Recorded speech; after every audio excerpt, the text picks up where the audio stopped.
It's so odd how things have changed. Pep 30% possession. Arteta now the guy that's the possession merchants, philosophy merchants. Pep now doing sit back and counter attack. But did Arsenal lose a lot more than City in this game? Let's get into post-match analysis. Let's talk about it.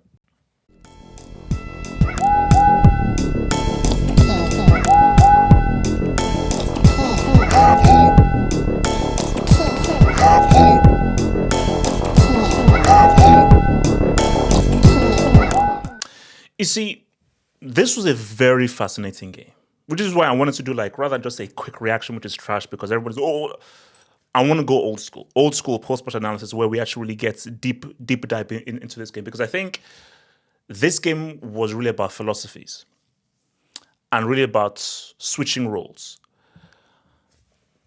Now, I don't know what the final stat was, but I do know that at halftime, for most of the game, there was a point in the game where probably at halftime, 30% possession was for Pep, 60-something possession was for. So it was. But I think it was 70-30 around there. 70% possession, Arsenal, 30% to Man City, and that's wild. Go look at any Pep team, home or away, he's going to keep that ball. And I even remember there was a video, and I think it was during the Amazon documentary video, where Pep said he held up the ball and he said, they want this. Everybody wants this. And as long as we have this, we control the game. So that's what his philosophy has always been. Are we seeing Pep go from being the consummate, the leader of the philosophy merchants, to now leaving that school and now becoming Gid? Erling Haaland, that's Gid. Gigi Donnarumma, that's Gid. So that is what was fascinating. And basically, the key moments in this, I think, there were many key moments, but I think the key moments in this was, I looked at the clock, 75th minute. 75th minute, and then he then brought off Erling Haaland. I said, whoa, this is different. He brought off Erling Haaland for, I believe it was, I've forgotten the name of the new DM that they got. So he basically brought off Erling Haaland to pretty much keep hold of the game. I was like, oh, this is different. This isn't the Pep that we normally know. And you can just see for Pep Guardiola, he has evolved. He's realized that, and this just shows you that what always wins out is Gid. Gid always wins out. The philosophy merchants can only get you so far, because at the end of the day, it's not how you win, it's whether you win. And sometimes you can't win how you would want to win. Pep would want to always win playing his way. But Pep now knows that the most important thing is winning that damn trophy. And you can't try and fit a circle into a square peg. You can't. It's impossible. You just can't. So you have to assess what you have and it's what you have. Donnarumma cannot play out from the back, but he's a damn great keeper. Erling Haaland ain't Ronaldo and Nazario. He ain't this dude. But he's a damn good finisher. And as you saw from that first goal, that's just finished. Because he started off the move with the very clever pass he had to Reinders. Reinders said, what's up? Give it to him. And you don't know that Haaland 1v1, he said, what's up? But you look at Arsenal. Now, I don't know whether Saka was fit or not. So, fine. Why don't you start Eze? So maybe Saka, he wanted to bring. So if Saka wasn't fit, okay, that makes sense. You don't want to shoot your load off too early, so you bring him in the second half. But why didn't you start Eze? I told you about Madueke. So people were twerking and having orgasms after he balled out against some team a few weeks ago, a team that's not going to be anywhere near any trophy. And I tried to ask fans that Madueke is mid. He's a decent player, but he is not a proper backup for Saka. And as you saw in that first half, Madueke, he offered 0. Saka, in his first action in that second half, did more than Madueke did in 49 minutes.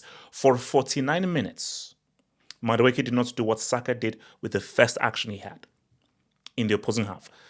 So it just goes to show you that for Arteta, who vouched for an Arteta, why did you go for a Madueke? Because if you did any proper assessments, a team going for a title, Madueke is not going to be any help from you, even as a squad player. But the issue does, okay, if I want to use him as a squad player, but if there's a chance where Saka gets injured, and you know that Saka does get a lot of injuries, you want a proper substitute for him. And I think, and it was so beautiful because we had this on the hanger, because this links it very well. Martinelli and Madueke. And I think there was a bet. I think there was a bet between two Arsenal fans. I think it was between H7 and Betsy. And I was on H7 side. So, because the thing was, who is going to have more goal contributions over the season? So I said that, okay, Madueke may perform better. So help the team better keep the ball. But in terms of who is going to be more consequential, who is going to come up with more goals, more assists, and more critical moments in the final third, it's Martinelli. So who is the better player between the both? They both have their strengths and their weaknesses, because Martinelli has his weaknesses. But Martinelli is a better substitute than for Madueke. So for 50 million, you've got to do better than Madueke. Because for 50 million, you could have probably going to get a Lookman. And that would be much better than this dude. He would. So again, it just does not make sense why he went for Madueke, because those 49 minutes with Madueke was a waste. Whereas if you had a much more consequential player, a player that's offered a lot more and was a lot more incisive, he would have done better. So looking at both of them, they're both not great, Martinelli and Madueke. But if you had a nuclear warhead pointed to my forehead and it said, choose a player to bring on, choose a player to be a substitute, to be a squad player you can bring on off the bench, Madueke or Martinelli, I'm choosing Martinelli, 100%. And if I have 50 million to now get another guy, you have to get a guy who is better than Martinelli. And Madueke is not better than Martinelli. And Madueke is not more consequential or more critical a game than Martinelli is, because Martinelli has shown that, Martinelli is not going to win you a league. He's not a consummate starter. That's where Bukayo Saka comes through. But off the bench, as you saw, he can see what's up, and that was an amazing goal. Donnarumma probably messed up. I'm gonna have to do an anatomy of a goal for it. But how he took that goal was beautiful, and who gave the pass was Eze. But the way that he took that goal and put that thing right in that corner, I was like, you know what, that's quality. That is just full-on quality. That is full-on quality, and you can't hit. That's just an amazing G, an absolutely amazing G, and that is what Martinelli brings. See, that's what you want from your squad player. Because for Martinelli, what you want is, can you come off the bench and get us back in the game? Can you help us contribute? That's what Martinelli can do. Madueke as a starter, how does he help Arsenal? Madueke off the bench, how does he help Arsenal? If you bring Madueke off the bench, can he do what Martinelli does? No, he can't. So again, of what use was Madueke? Martinelli has his uses, as you saw in the Athletic Bilbao game and in this game. So far, I don't know what Madueke contributes to Arsenal. I simply do not.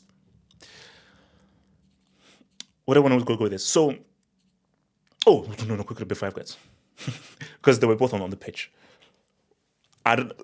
I promise you, this is the last time I will say this. I promise this is the last time I say this. I promise this is the last time that I will say this.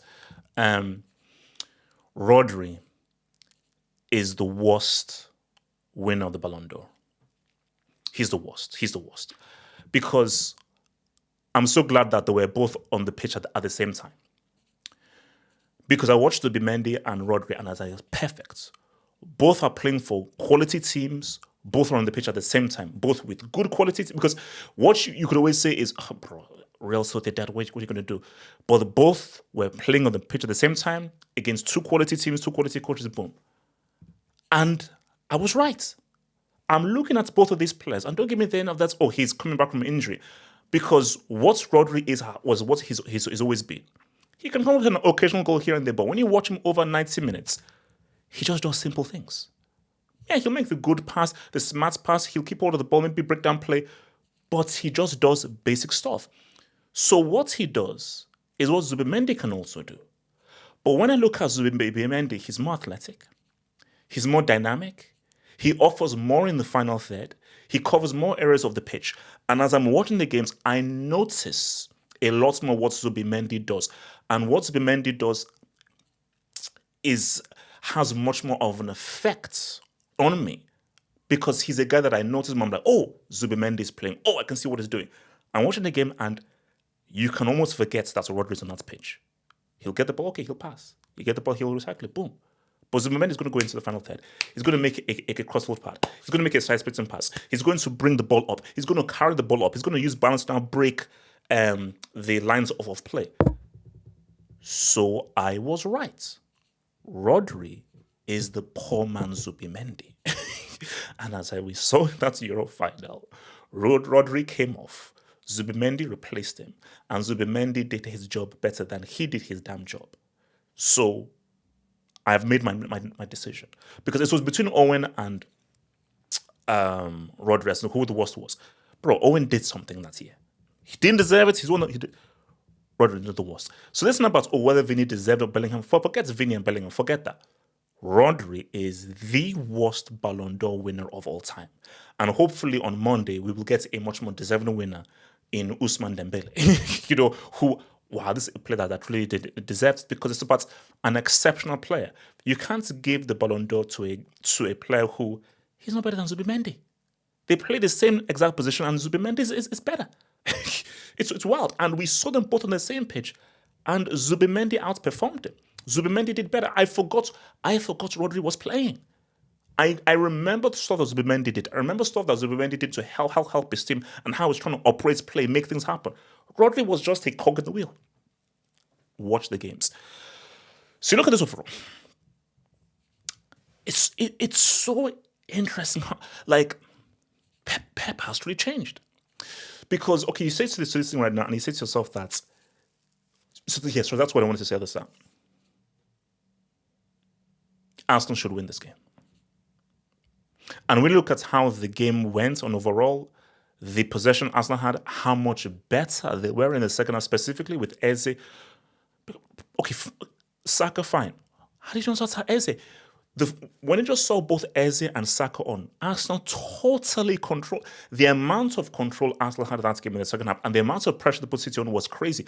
I have never seen City look so scared, so defensive, so inept offensively ever before, specifically, ever before. Like, I had to think that way. Are we sure that we're watching a Pep team here? So, if you're Arteta, this is an L. It's essentially an L because you lost against Liverpool. You needed to push back, and you drew the game at home. At home. And remember, all points matter. And those guys that you lost to, who are your title challengers, they've won all their games. They are perfect. And what Arsenal needed was just to keep the pressure up, because it's early days. But this is just psychological. Mathematically, there's a lot of game to play. But psychologically, based on just how much Arsenal were because Arsenal were the better team, 100%. Like, they were, like, first half, fine. Second half, once Eze and Saka came on, Arsenal were totally outperforming City. There's only one team in that game. And all City were doing was just long ball. Like, they destroyed them. So then you feel like if just based on just how much Arsenal were better than City, you would say, bro, we win the game. So ultimately, you play that well. You put so much pressure on that team, and it's only 1-1. It feels like a loss. It feels like a loss. But there's more games to play. But for Arteta, because I actually want to look at games from before. Because as I was watching the first half, I was like, I remember Dennis Bergkamp. I remember Patrick Vieira. I remember guys like Pires and Wilton, where these guys are always looking to go forward. And there was a moment in the first half where I just looked at Zubimendi would give it to Rice, and then Rice would now give it to Calafiori. Calafiori gave it to Rice, and even so Zubimendi, but because Zubimendi had the ball and he was looking for the forward pass, and I was like, bro, there's nobody making any interested run. So he now rolled it back and just saw his frustration, and Rice to Calafiori, Calafiori to Rice to Trossard. Calafiori will now come into the midfield to give it to him, and then Calafiori will now move forward. He will now come back deep, play short pass and move through. It's almost as if they are sort of, again, excuse the same, they're sort of getting off just making short passes. Because if you watch a game from one before, oh, you're going to lose the ball, but you're making that incisive direct pass because you're gambling. You're gambling. And how did Arsenal get to the goal? Eze gambled. Rather than Eze playing a 2-yard pass, he just said, I'm just going to gamble. Because Martinelli made the run, Eze, I'm going to gamble, direct pass. Because games from before, especially if you look at Arsenal games from before, the ball is moving forward. The ball's moving forward. Okay, you will lose the ball, but you're gambling. You're gambling. You're gambling. You're gambling. You're gambling. And a gamble is going to pay off. A run is going to come off and boom. But in that first half, it's very risk averse. Short ball, short ball, short ball, short ball, short ball, short ball. Almost everybody just wants to feel like if they can make that 2-yard pass. Well, okay, fine. Look, it's football. It's 90 minutes. You're going to lose the ball. You're going to lose the ball. Possession doesn't matter. What matters, you don't win games by possession. You win games by putting the ball in the back of the net. So even if you lose, as long as the ball ends up in the back of the net, that's all that matters. And it makes much more sense that let me go direct, let me go long, let me make a much more risky pass that's may lead into a good chance that can put the ball in the fishnet. You don't win football matches having 80% possession. There are teams who've won matches with 30% possession. That has happened several times. And City almost won the game having 30% possession. So, and for City, look, I said again, it's fascinating, bro, because it's bro, Pep evoked his inner Mourinho. Pep evoked his inner Mourinho, but I think from Pep, City have changed. But this is the funny thing, I'll leave it here. And this is what's really fascinating. Is Pep at home and comfortable playing this way? Because for the plethora of his career, Barca, Bayern, the ball is the holy grail. We keep hold of the ball, possession. We live and die by philosophy. Philosophy, home and away, it is what it is. But the way that City played in that second half, I'm like, is Pep... See, Mourinho's at home playing that way. That is Mourinho's house. That is his house. Sits back, can't counter attack. And 4-5-1, that's his house. Conte, that's his house. Simeone, that's his house. You go back in the day, Arrigo Sacchi, Lippi, boom, Catenaccio, that's their house. Are you comfortable absorbing pressure and having a counter-attack plan? Because that's very Italian. That's very Mourinho. That's very Simeone. And Pep, are you comfortable doing that? I don't know. Because you see, there are guys like Ferguson who can switch styles. Say what you want about Mourinho. Early Mourinho, he can switch styles. So the guys that can switch styles, that can either go attacking, defensive, or balanced. And then, okay, I can go 4-4-2. I can go 4-5-1. I can go 3-5-2. I can go 4-4-3-3. I can do 4-2-2-2. I can switch it up. But the guys were, no, the 4-2-2-2, that's my thing. 3-5-2, that's my thing. But for Pep, this is uncharted territory. This is uncharted territory. Like, he's entering his own... Is it Pep Guardiola ban? Is it Pepe ban now? So, that's what I'm saying. So, it's interesting to say. But look, interesting game. But I'll say right now, bro, Arsenal, if you don't get your acts together and start winning these games, because the committee said one thing. There's never been a team that has finished second, I think, 4 times in a row. Arsenal, do not be the bridesmaid 4 times in a row. Because if Arsenal don't win either the league or the UCL, no one cares about that Bombers FA Cup or Carabao game. No one cares about those Bombers trophies. Those trophies are for fruit sellers. Those are fruit sellers trophies. We're talking about a big boy trophy. If you don't win either the league or the Champions League, Arteta, what are you doing here? You have the best squad in the league. You arguably have the best squad in the league. So if you somehow don't win this league title, I don't want to hear about injuries. I don't want to hear about red cards. I don't hear about refs. You have the best squad in the league.